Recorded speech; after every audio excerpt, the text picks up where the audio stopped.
Amis du soir et de la guitare, bonsoir. Amis de la poésie, amis de l'après-midi, merci. Vous me reconnaissez? Vous m'avez oublié. Jean-Philippe Christophe Vianney Gonzague, la comédie française. Enfin, presque. Le comédien, le tragédien, le poète, oh le poète. Rêverie d'un promeneur solidaire. Il se promenait vers l'âne, il tenait en Rousseau.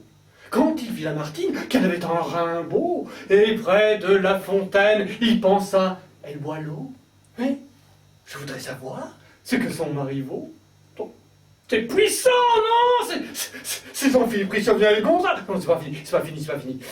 Parce que Lamartine répond, vous aurez beau marcher dans toute la bruyère, mon mari, comme la bruyère, ils ont leur caractère. Et si mon pauvre René, hier, n'était pas très fier, pourquoi n'étais-tu pas fier, René?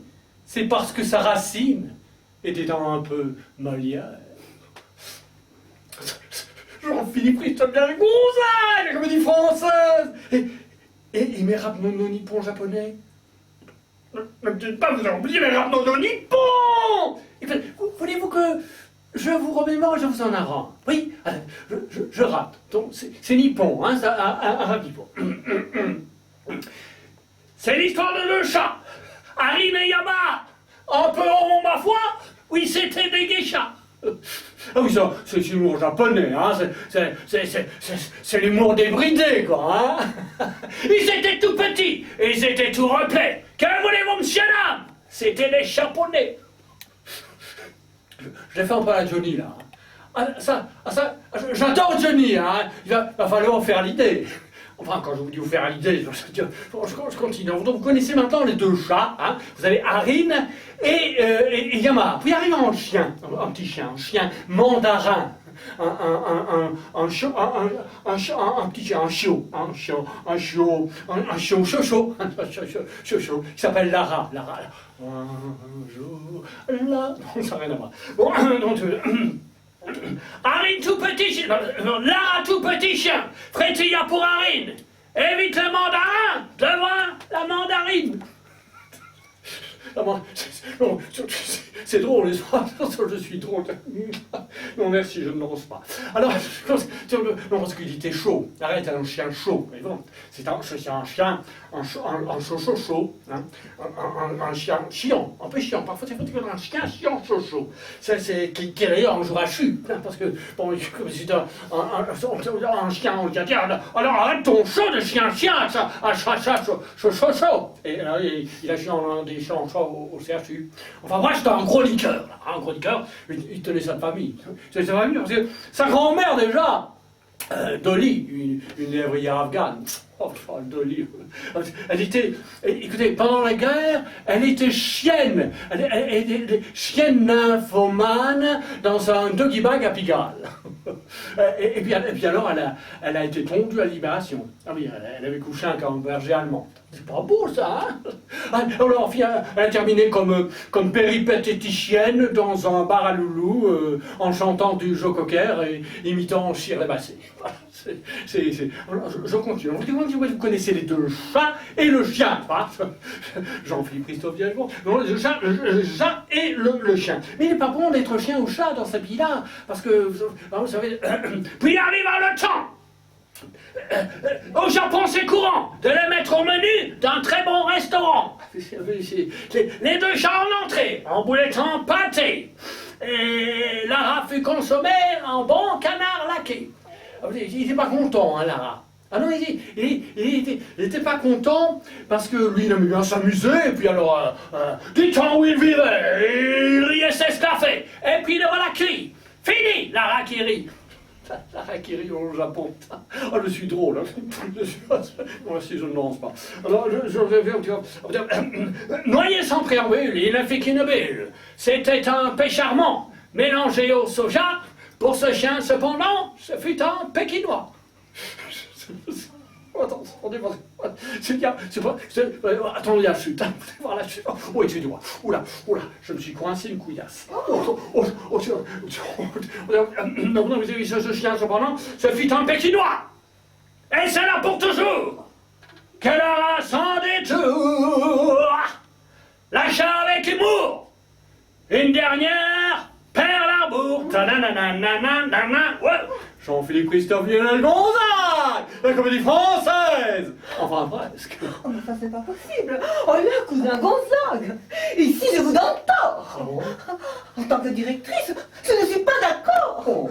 Vous nous aviez promis un texte de qualité. Et vous proposez ça, mais quelle vulgarité.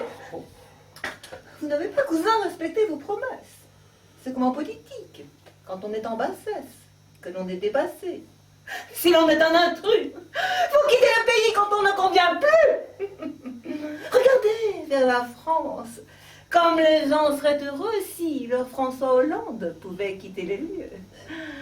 De nos voisins français, récemment, j'entendais: j'ai mal à mon pays, et je me sens bâtard quand on le prostitue pour le vendre au Qatar.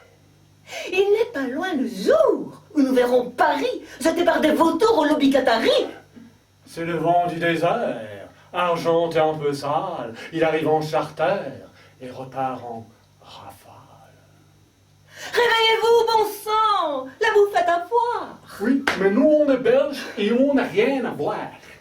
Il est vrai qu'en Belgique, quand le peuple a grondé, Diroupeau eut le tact de ne pas s'accrocher. Faites comme lui, mon vieux! Allez, oust! Dégagez! Allez, entendez-vous ce ton? Mais je vais lui répondre. D'un verre de mireton, nous pouvons tous en prendre. Allez vous dégager, c'est tout, c'est fini. Et vous me comparez à un chef de puits. Non, ce licenciement uniquement pour nos pommes, en simplement 3 mots. C'est un peu court, parole. Oh, vous auriez pu dire bien des choses, en somme. En plusieurs personnages et en variant le ton. Je les entends ici, voyons-les, écoutons.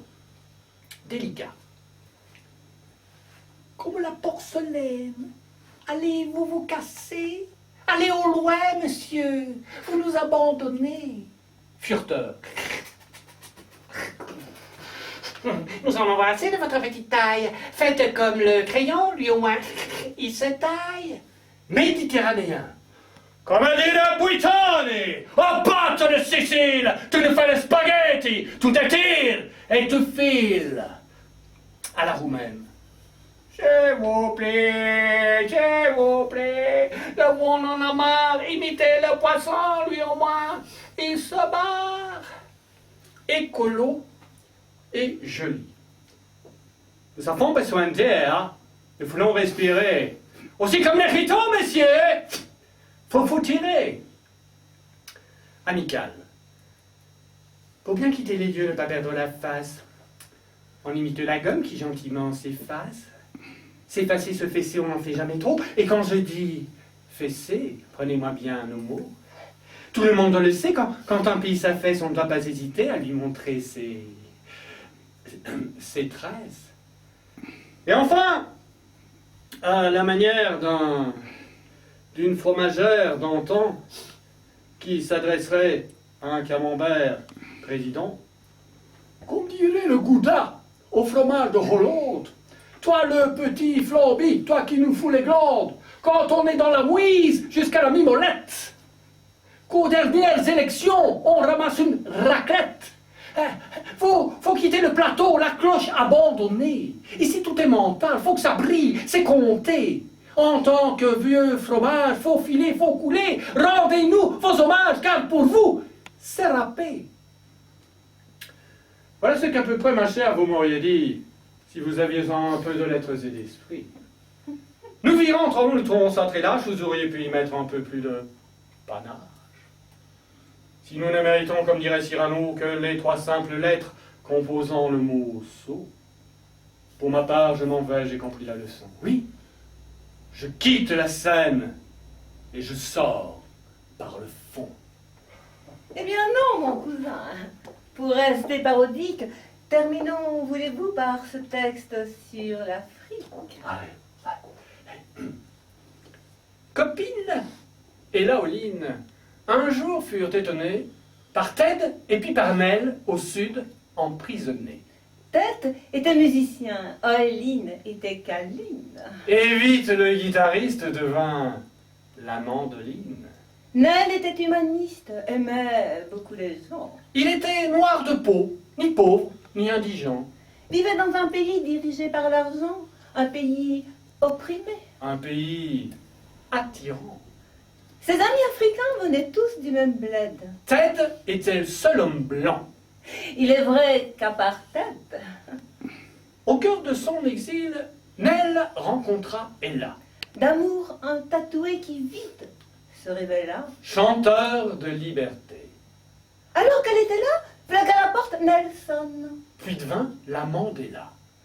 Pour l'Afrique, aussitôt, il allait prendre les armes. En parole uniquement, pousser un cri de larmes. Sa chanson était simple. Vérité, voyez-la.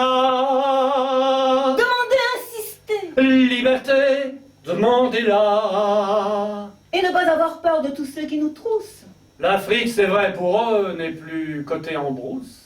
Du fric sur notre dos, nous en avons assez. Vous avez, messieurs, dames, pris de l'Afrique assez Oui, notre peuple a faim, et ce n'est pas bénin. de penser que la faim justifie les Maliens.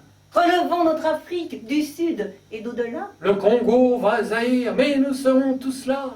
Du Gabon au Gabien, vous verrez comme c'est bien. De transcender l'Afrique avec un Namibien. Et cet homme tatoué, chanteur de liberté, avez-vous deviné de qui il s'agit là? Ah, et moi j'ai trouvé un chanteur tatoué, mais c'est Matt Pokora. Et voilà! Bon, alors, voilà, on va vous parler de notre nouveau spectacle qui s'appelle la Berge et le Clochard. En réalité, voyez-vous, c'est l'histoire de deux compères. Autrement dit, une paire. Oui, c'est ça, si tu veux. C'est une paire de compères. Confrère. Oui, confrères ou enfin, une paire de compères confrères. En concert. Oui, un concert d'une paire de confrères. Confrères. Un peu amer. Oh! Oh, bah dis. Oui, Mais quoi, c'est le concert d'une paire de compères amers. Pourquoi amer? Donc je suis pas d'accord parce que l'un est plutôt terre à terre alors que l'autre est plus lunaire, un peu poète comme Jadis Homère. Homer? Quel Homer? Le vieil Homer? Celui d'alors? Ben oui, l'Homère d'alors. Pourtant, Homer aussi était amer. Homère était ma mère. Mais non, pas ta mère, amère. On dit toujours la mère Homer. Ah bon? À ne pas confondre avec le père Homer. C'est que mère a qu'un père. Le maire a qu'un père, le père Homère. Ah ouais, il est même père. Enfin, écoute, Marie, on peut pas être à la fois père et mère. Bah si, prends le père Prosper, le grand-père d'outre-mer. Le pervers pépère, celui qui a écrit 20 000 vieux sous mes mains. Eh bien, Prosper, avant d'être grand-mère, eh bien, il a bien commencé comme frère au père, quand il était ma sœur. Le frère était ma sœur. Bah oui, à la mère. Donc, si j'ai bien compris, la mère pervers et père prospère à la mère. Alors que son beau-frère, le mari de la sœur du père d'Esther, devient mère au père en portant des affaires à Quimper. Faut le faire, hein? Oui, c'est clair, c'est clair. Tu veux que j'en prenne depuis le début? Non, tout le monde a C'est compris. vrai? Alors pour la suite, mesdames, messieurs, rendez-vous dans votre ville si vous le voulez bien. On vous rappelle le titre du spectacle? La Berge et le Clochard.